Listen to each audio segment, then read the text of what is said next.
إن الحمد لله نحمده ونستعينه ونستغفره ونستهديه ونعوذ بالله من شرور أنفسنا ومن سيئات أعمالنا. من يهده الله فلا مضل له ومن يضلل فلا هادي له، وأشهد أن لا إله إلا الله وحده لا شريك له، وأشهد أن محمدًا عبده ورسوله. يا أيها الذين آمنوا اتقوا الله حق تقاته ولا تموتن إلا وأنتم مسلمون. أما بعد، فإن أصدق الكلام كتاب الله، وخير الهدي هدي محمد صلى الله عليه وسلم، وشر الأمور محدثاتها، وكل محدثة بدعة، وكل بدعة ضلالة، وكل ضلالة في النار. میوانەکانی ماڵی خوا، دوێنێ بوو کەوا پیرۆزباییمان لە یەکتری ئەکرد بە بۆنەی هاتنی مانگی ڕەمەزانەوە. وا چاوتروکانێکە و وەکو شەو و ڕۆژێک وایە و ئێستا خەریکە ماڵ ئاوایی لەو مانگە پیرۆزە ئەکەین. مانگی ڕۆژ و تەراویح و شەونوێژی، مانگی خێر و بەرەکەت، مانگی خۆشەویستی و ئولفەت و مەحەبەت، مانگی لێبوردەیی، مانگی سێنگفراوانی، مانگی دەستبەرزۆکردنەوە بۆ لای خوای پەروەردگار و ڕشتنی فرمێسکی پەشیمانی. چەندین کەس پشتی لە خوا بوو، بەڵام بەهۆی ئەم مانگە پیرۆزەوە ئێستا گەڕاوەتەوە بۆ لای خوای تەعالا و ئیتر بەردەوام ئەبێ لەسەر تاعەت و عیبادەت تا ئەو ڕۆژەی خوای پەروەردگار ئەیگەڕێنێتەوە بۆ لای خۆی. چەندین کەس هەبوون مستحقی ئاگری جەهەنەم بوون، بەڵام توانیان جوانترین ئیستیغلالی مانگی ڕەمەزان بکەن و خۆیانیان خستە بەر یەکێک لەوانەی کە لە مانگی ڕەمەزانە ئازاد ئەبن، لە عوتەقای مانگی ڕەمەزانن. خۆشەویستان، حەقە ئێمە ئەم چەند ڕۆژەی کە ماوە لە مانگی ڕەمەزانە جوانترین و باشترین ئیستیغلالی بکەین. ئەوترێ ئەسپی ئەسیل لە کاتی مسابقات و پێشبڕکێیە، کاتێکە کۆتایەکەی لێوە دیارە، هەرچی لە توانایە هەیە دەری ئەخات و هەوڵ ئەدا پێشبڕکێی یەکەم بکا. ئێمەش حەقە هەرچی لە توانامانە هەیە کاتێک کۆتایی مانگی ڕەمەزان ئەبینین، لە کۆتایی ئەم هەفتەیە هەرچی لە توانامانە هەیە ئەنجامی بدەین. ئێسەش کات لە تێپەڕی نەکردووە، ئێسەش لە گەورەترین عیبادەتەکان لە پێشمانە ماوە. ئێسەش خەڵکانێک کە تا ئەم دەقەش بێئاگا بێتن، تا ئەم لەحظات و ساتانەش کەم تەرخەمیەکیان هەبوو بێ، ئەتوانن فریای خۆیان بکەون، ئەتوانن نێڵن ئەم میوانە عەزیزە بەسەریانە تێپەڕ ببێ ئیلا خوای گەورە لێیان خۆش ببێ. پێغەمبەری خۆشەویستمان صلی الله عليه وسلم وەکو لە صحیحی مسلمە هاتووە ئەفەرمێ: كان يجتهد في العشر ما لا يجتهد في غيرها. پێغەمبەر صلی الله عليه وسلم لە دەکۆتایی مانگی ڕەمەزانە لە شەو دەڕۆژەکەی ئەخیرە کۆششێکی ئەکرد کە لە کاتەکانی ترا نەیەکرد، لە عیبادەتکردن، لە شەو نوێژی، لە قورئان خوێندن، لە زکرکردن. ئەم دەشەوەی ئەخیر فرسەتە ئینسان استغلالی بکە، هەوڵ بدەین خۆشەویستەکانم زۆرترین کاتەکانمان لە ئیعتیکافکردنی مزگەوتەکانە ببێ، زۆرترین کاتەکانمان کاتی خۆمان بە بازاڕ و بە سەرجەعدەکان و بەم لاو بەولا بە فیڕۆ نەدەین. خۆشەویستان، گەورەترین زاناکانی ئیسلام جاری وا هەبووە هەنێکیان لە مانگی شەعبانەوە ئیتر هیچ کارێکی تریان نەکردووە تەنها قورئان خوێندن و نوێژ و مزگەوت نەبێ. هەنێکیان وازیان لە دەرسی شێناوە لە مانگی ڕەمەزانە ئیتر هیچ کارێکیان نەکردووە تەنها عیبادەت نەبێ. من ناڵێم ئێمە ئاوا بین، خۆ کەسانێکمان مستحق ئاوا بێ، مادام هیچ کارێکی نەبێ ضرور بێ حەق لێ ببڕێ. بەڵام لەم دە ڕۆژەی ئەخیرە، لەم دەشەوەی ئەخیرە، لەم چەند ڕۆژەی کە ماوە ئێستا هەنێکیش لە دەکە چووە، حەقە بەڕاستی ئیتر بڕیار بدەین بڵێین ئیتر بەسە، ئەبێ نەیەڵین ئەم مانگە بەسەریا تێپەڕ ببێ، ئیلا هەوڵ بدەین لێبوردەیی خوای گەورە بەدەستبێنین. فرسەتە خۆشەویستەکانم، فرسەتە لەیلەت القەدر لەم دەشەوەیە، ئەو شەوەی کە خوای تەعالا قورئانی تیادا ئەبەزێنێ بەسەر پێغەمبەری خوایە صلی الله عليه وسلم، ئەو شەوەیە کە خێرەکەی لە 1000 مانگ زیاترە. پێغەمبەری خۆشەوی صلی الله عليه وسلم لە حەدیثی صحیحە ئەفەرمێ هەر کەسێ خوا بۆی بکە من قام ليلة القدر إيمانا واحتسابا غفر له ما تقدم من ذنبه. هر کسی اگر خوا بوی بکا بتوانی او شوا بخبر بیو خریکی نوێژ و طاعت بیو لبر خاطری خوای تعالی قیام بکا، هیچ مەبەستێکی تری نەبێ.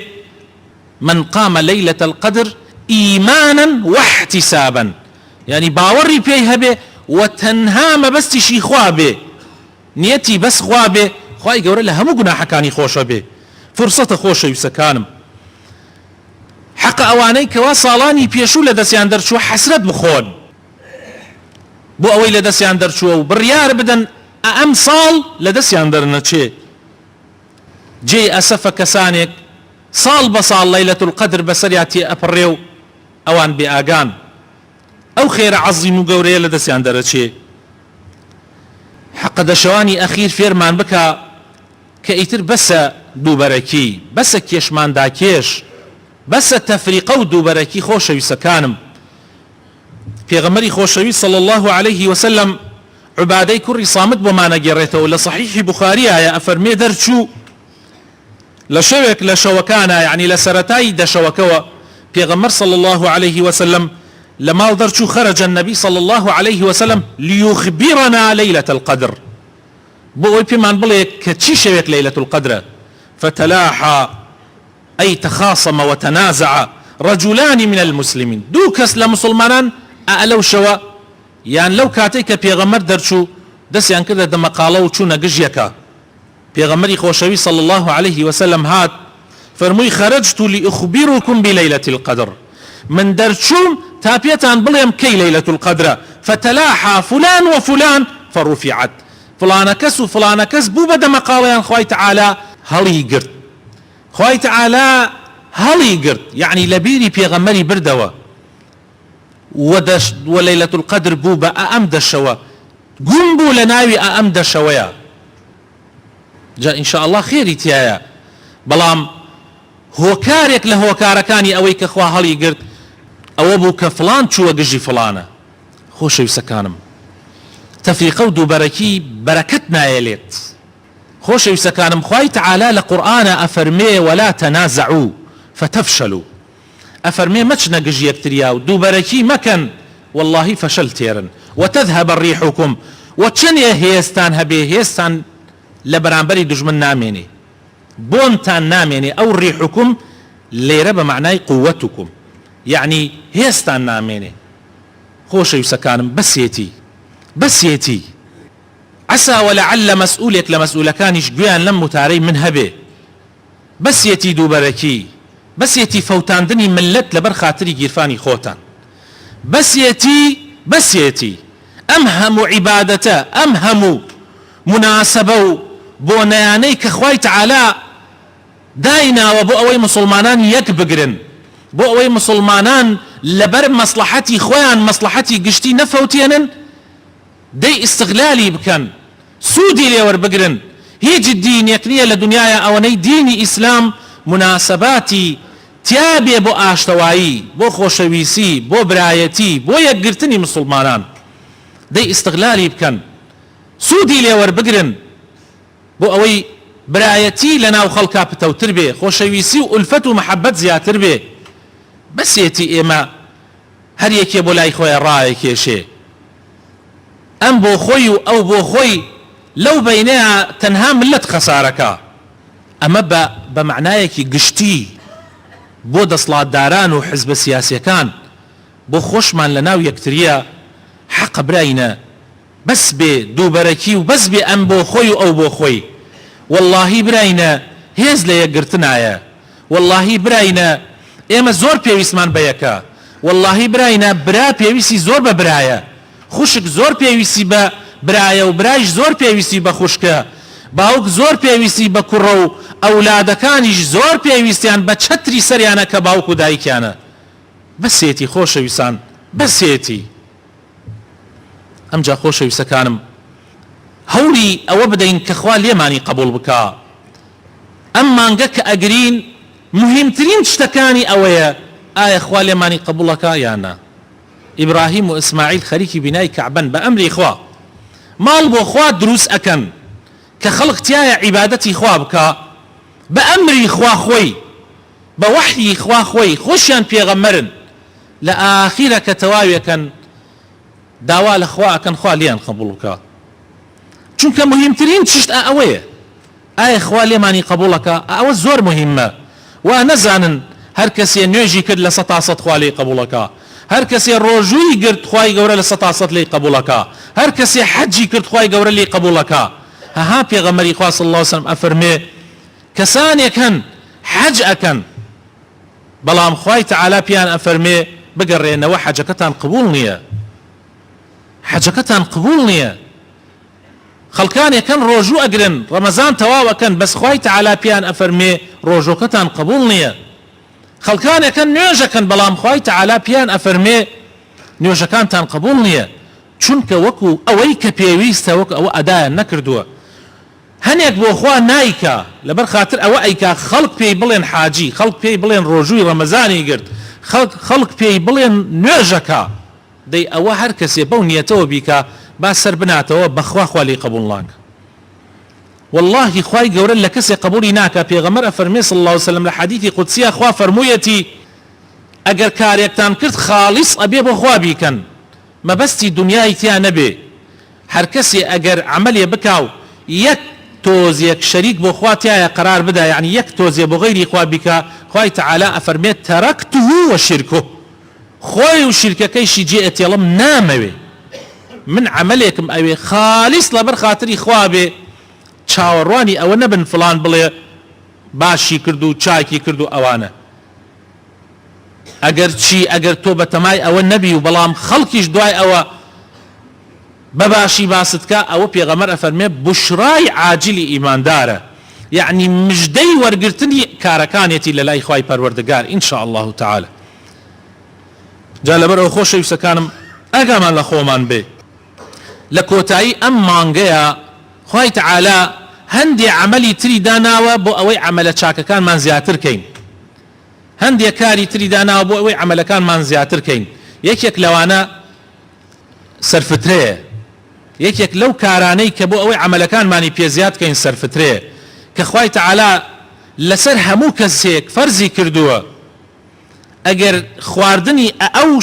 خواردنی ڕۆژی بەر لە جەژنی هەبێ زیاتر لەوەی هەبێ بۆ ڕۆژی جەژن یعنی خواردنی جەژنی زیاتر هەبێ لەسەرێتی زەکاتی سەرفترە بدا ناوی ناوە زەکات لەبەر ئەوەی ئینسانەکان پاکە کاتەوە ئەگەر نوقسانیەک هەبوو بێ لە ڕۆژۆکەتە پێی پڕ ئەبێتەوە ئەم سەرفترەیە خۆشەویستەکانم زەکاتی بەدەنە زەکاتی کردەوەکانتە زەکاتی ئەو ڕۆژوەیە کە ئەگەر نەقس و کەم و کورتێکی تیابێ بۆیە خۆشەویستەکانم هەموو کەسێک لەسەری پێویستە تەنانەت لەسەرت پێویستە هەر کەسێک کە لە ماڵەکەی تۆیا بێ کە تۆ بەخێوی بکەی لەسەرت پێویستە بۆی بدەی ئەوەی کە تۆ سەرپەرشتیەکەی زەکاتی سەرفترەی ئەبێ بۆ بدەی ئیتر مناڵ بێ گەورە بێ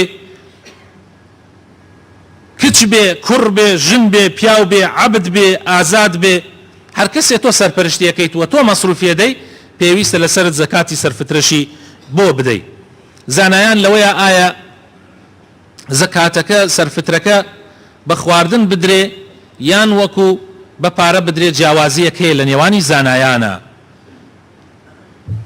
کۆمەڵێکیان وەکو مالیکیەکان و شافعیەکان و حەمبەلیەکان زۆربەیان ڕەئیان وایە کەوا بە خواردن بدرێ. بە خواردن لە کاتی خۆیان پێغەمبەری خوا صلی الله عليه وسلم خواردنی ئەو زەمانە جۆ بووە، خورما بووە، کەشک بووە، مێوش بووە. ئەوانە هاتوون لە حەدیثەکەیە. ئیسش ئەو زانایانی کە ئەڵێن بە خواردن بدرێ ئەڵێن بە خواردنێک بۆ ئەو زەمانە بۆ جەژن بەکار بێ. یعنی بۆ نمونە ئەڵێن برنج کە زیاتر بەکار دێ، یان مەسەلەن دەتوانی فاسوولێ نۆک ئەمانە. و زانایانی ترشمان هەندێکیان وەکو عەطا کە تابعی بووە کە تەلەبەی سەحابەکانی پێغەمبەر بووە، حەسەنی بەسری، عومەری کوڕی عەبدولعەزیز، سوفیانی ثەوری، ئیمامی ئەبوو حەنیفە و کۆمەڵێکی زۆر لە زانایان و هەندێک لە زانایانی مەذهەبی ئیمامی شافعی و کۆمەڵێکیش یان ڕەئیەکیش لە ڕەئیەکانی مەذهەبی ئیمامی ئەحمەد وتیانە دروستە بە لە جیاتی ئەو خواردنە پارەش بدرێ. ئەبوو ئیسحاقی سوبەیعی یەکێکە لە ئەئیمە و پێشەوایانی تابعین واتە تەلەبەکانی سەحابەکانی پێغەمبەر ئەفەرمێ ئەدرەکتهم من ئەو کاتەی کە من ئەژیام وهم يؤدون في صدقة رمضان الدراهم بقيمة الطعام. أفرمي لزماني إيميا من ببيرم دي لجاتي خواردنك باريان أدا. إمامي ابن أبي شيبة لمصنفك يا أي الريتوا قولي تريشيا كقول إمامي ابن تيمية أفرمي أجر بيويست بو مسلمانان بيويستيان زياتر ببارك بو لحالتي بيويستا ابن تيمية رحمتي خوالي بي ئەفەرمێ ئەبێ بە پارە بدرێ ئەگەر چی ئەسڵەکەش ئەوەیە بە خواردن بدرێ. کەوابوو ئەگەر کەسێک بە پێویستی زانی من ئەم ڕەیە ئیبن تەیمیەم زۆر بەدڵە ئەگەر کەسێک بە پێویستی زانی خەڵکێکی بینی پێویستیان بە خواردنە با خواردنەکە بدا و ئەگەر زانی وا پێویستە پارە بدرێ چونکە ئێستا تەنها جەژن بەس خواردن نییە بەڵکو خەڵک کەلوپەل ئەکاو پێویستیاتی تریشی هەیە. ئەگەر زانیت خەڵک پێویستی بەوەیە ئەتوانی پارەکەش لە جیاتیە بدرێ. حديث كان كلو باري وهاتوا بيغمر صلى الله عليه وسلم ابن عمر يجرته فرمى فرض رسول الله صلى الله عليه وسلم زكاة الفطر من رمضان صاعا من تمر أو صاعا من شعير على العبد والحر والذكر والأنثى والصغير والكبير من المسلمين. أفرمي بيغمر صلى الله عليه وسلم فرزي كل سرمان كوا زكاتي سرفتر بدين للرمزانا اتر قابيك يا قازانيك لخرما یان قازانێک لە جۆ لە جیاتی هەموو عەبدێک یان حڕێک. ئەو کاتە عەبدیش هەبووە لە جیاتی هەر کەسێ عەبد بێ کۆیلەیەک یعنی یان ئازادێک، ئیتر کچ بێ کوڕ بێ ژن بێ پیاو بێ مناڵ بێ گەورە بێ لە مسلمانان. ئەم حەدیثە متفق عەلەیهیە. لەسەر مناڵی ناوسک ئەگەر مناڵێک کە حەتا شەوی جەژن لە دایک ببێ یعنی مناڵێک حتا شەوی جەژن ئەوە بۆی بدە، بەس ئەگەر لە دایک نەبوو تا ڕۆژی جەژن ئەوە لەسەرت نییە بەڵام بیدەی سونەتە. ئەگەر کەسێک مارەی ژنێکی بڕی بێ لەسەری نییە بۆی بدا مادام نەیگواست بێتەوە، هەر لەسەری ماڵی باوکو دایکێتی بۆی بدەن. خۆشەویستەکانم باشتر وایە باشترین خواردنت بدەی، باشترین پارەشت بدەی. ئەگەر داد بە پارە باشترین پارە بە، ئەگەر داتیش بە خواردن باشترین خواردن بدە. مەڕۆ بە دوای خراپە بگەڕێت چونکە خوای تەعالا لە قورئانە ئەفەرمێ لەن تەنالوا البر، خوا ئەفەرمێ لەن تەنالوا البر حتى تنفقوا مما تحبون. ئەفەرمێ ئەگەر ئەتانەوێ بگەن بە چاکترین چاکەکان واللهی ناتوانن پێی بگەن حتا لە باشترین خواردنەکانتان لە باشترین پارە و ماڵ و سەروەتەکانتان نەبەخشن. ئەمە لە سوورەتی ئالی عیمرانە ئاەتی 92. کەوابوو ئینسان ئەگەر بەخشی دائیمەن ئێستا کاتێ بەخشین ئەەکەی هەوڵ بدە پارە خراپەکانت مەبەخشە، دڕیا و کۆنە و ئەمانە مەبەخشە، لە باشترینەکانیان ببەخشە. ئەگەر خواردنیشت بەخشی هەر کاتێ بەخشیت هەوڵ دە باشترین خواردن هەڵبژێرە. برنج هەیە زۆر دەرەجەیەکی خراپە، برنجش هەیە زۆر زۆر چاکە.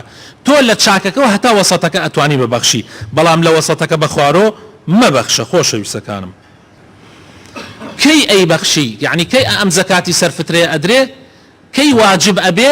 شەوی جەژن واجب ئەبێ، وەک واجب و فەرز لە شەوی جەژنە واجب ئەبێ لەسەرت.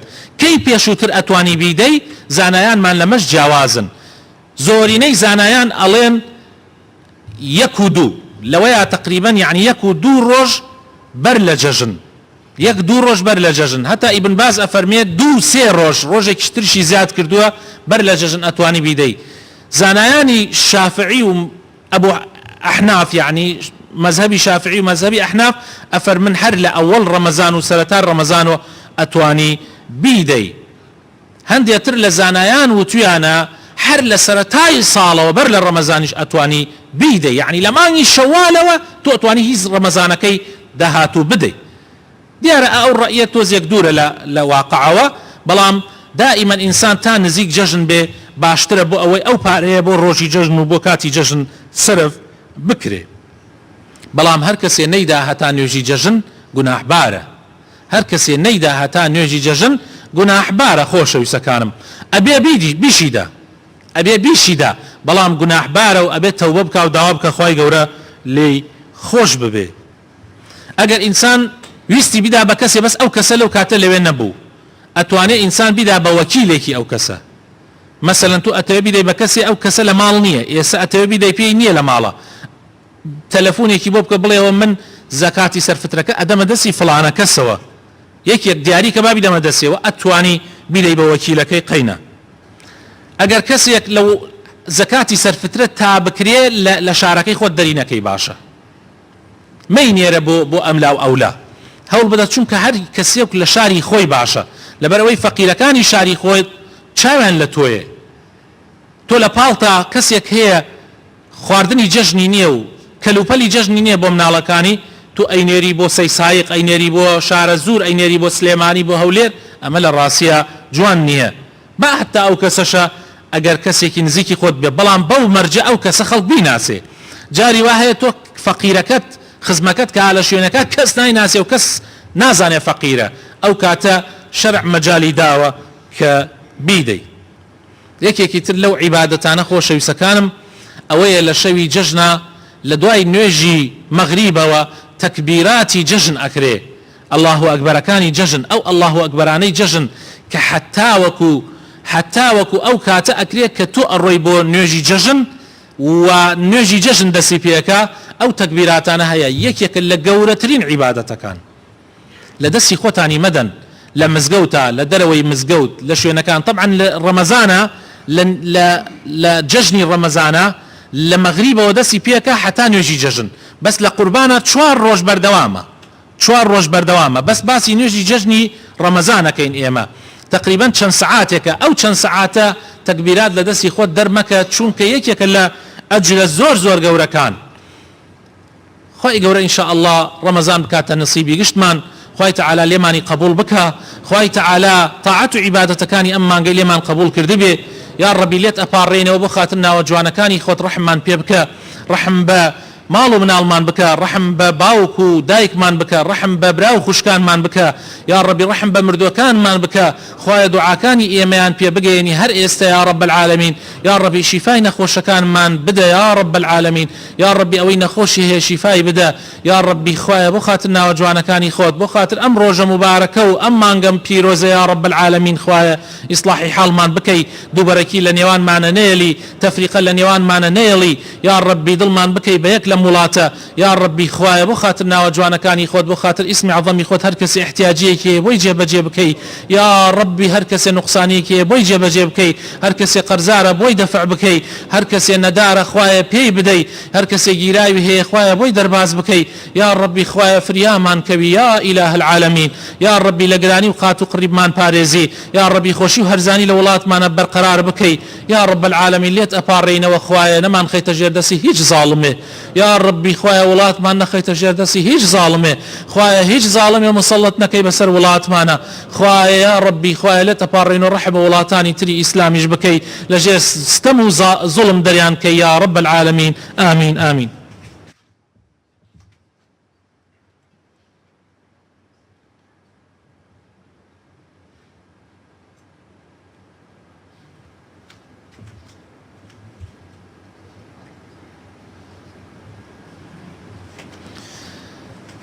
آمين آمين. الحمد لله رب العالمين، والصلاة والسلام على سيدي ومولاي محمد وعلى آله وصحابته أجمعين. يا أيها الذين آمنوا اتقوا الله ولتنظر نفس ما قدمت لغد واتقوا الله إن الله خبير بما تعملون. برسياريان كلا شيخ علي الطنطاوي وتيان جوانترين قصك خويند بيت ولا جيانتا ولا بيرت ما بيتشيه فرموي لقد قرأت لأكثر من 70 عاما، فرموي حفتا صالة من خليك خويند نوام، فما وجدت حكمة أجمل من تلك التي رواها ابن الجوزي رحمه الله. أفرميت جوانترين حكمة كخويند بيت مولى وجوانتر من خويند توكا ابن الجوزي فرميتي إن مشقة الطاعة تذهب ويبقى ثوابها، وإن لذة المعاصي تذهب ويبقى عقابها. فرموي ماندوێتی تاعەتەکان هەموو لەبیر ئەچن و تەنها ئەوەی ئەمێنێتەوە لەزەتی ئەو تاعەتانەیە. ئەوە ڕەمەزان چەند ڕۆژی تێپەڕ کردووە، ئێستا هەموویمان لەبیر چۆتەوە ئێمە ئەوەی کە ماوە لەزەتی ئەو تاعەتانەیە، و ئەفەرمێ لەزەتی تاوانەکانیش ئەڕۆن و نامێنن ئەوەی کە ئەمێنێتەوە قوربەسەری تاوانەکەیە، عقوبەی تاوانەکەیە. خوا پەنامان بدە. كن مع الله ولا تبالي، تۆ لەگەڵ خوایە بە و گوێ بە هیچ مەدە. ومد يدك إليه في ظلمات الليالي، تۆ دەست بۆ خوا درێژکە لە تاریکی شەوەکانە. وقل يا رب ما طابت الدنيا إلا بذكرك، وبڵێ خوایە پەروەردگارم والله دنیا هیچ لەزەتێکی تیانە إلا بەیاد و ذکری تۆ نەبێ، ولا الآخرة إلا بعفوك، وآخرة قيامتيش هيج لذتك تيانية إلا بليبردي تونبي، ولا الجنة وبهشتش هيج لذتك تيانية إلا برؤيتك، إلا بديتني تونبي پروردگارم صافح وسامح. دائما للدنيا ما بالي بردبين ولا خلق خوش ببين ولا قل خلق آشت ببين. ودعي الخلق للخالق، گوێ بەوە مەدە هەر کەسێک بێڵە بۆ خالقی خۆی. خەڵکینە زۆر مراقبەی یەک مەکەن، زۆر بە دوای عیبی یەکە مەگەڕێن. دعی الخلق للخالق، تۆ ئەوەی کە ها لە بەردەم تا ڕووەکەی لێوەربگرە، حتى ئەگەر زانیت لە سەتاسەت و ڕووی وەرگێڕا پشتی لە تۆ کرد بۆ ئینسانێکی تر تۆ هەر سەیری ئەوە بکە کە ها لە ڕووی تۆیە. دعی الخلق للخالق، واز بێنە لە خەڵق با خالق خۆی محاسبەیان بکات. تۆ محاسبەت لەسەر نییە، تۆ بەس لەسەرتە نەسیحەتی خەڵق بکەی، ئامۆژگاری خەڵق بکەی، ڕێی باش بە خەڵکی پیشان بدەی، ئیتر باقیەکەی بێڵە بۆ خالق. فنحن وهم راحلون، دڵنیا بە ئێمە و ئەوانیش ئەگەڕێنەوە بۆ لای خوای تەعالە. افعل الخير مهما استصغرته، چاکە بکە چەندێ بە بچووکیە زانی، چونکە زۆر جار چاکەیەکی بچووک قیامەتت ڕووناکە کاتەوە. زۆر جار چاکەیەکی بچووک تۆ زۆر بە بچووکیە زانی بەس قیامەتت ڕووناک ئەکاتەوە. فإنك لا تدري أي حسنة تدخلك الجنة، تۆ نازانی چی حەسەنەتێک ئەدباتە بەهەشتەوە. داواکارم خۆی گەورە ئیسلاحی هەموو لایەکمان بکە.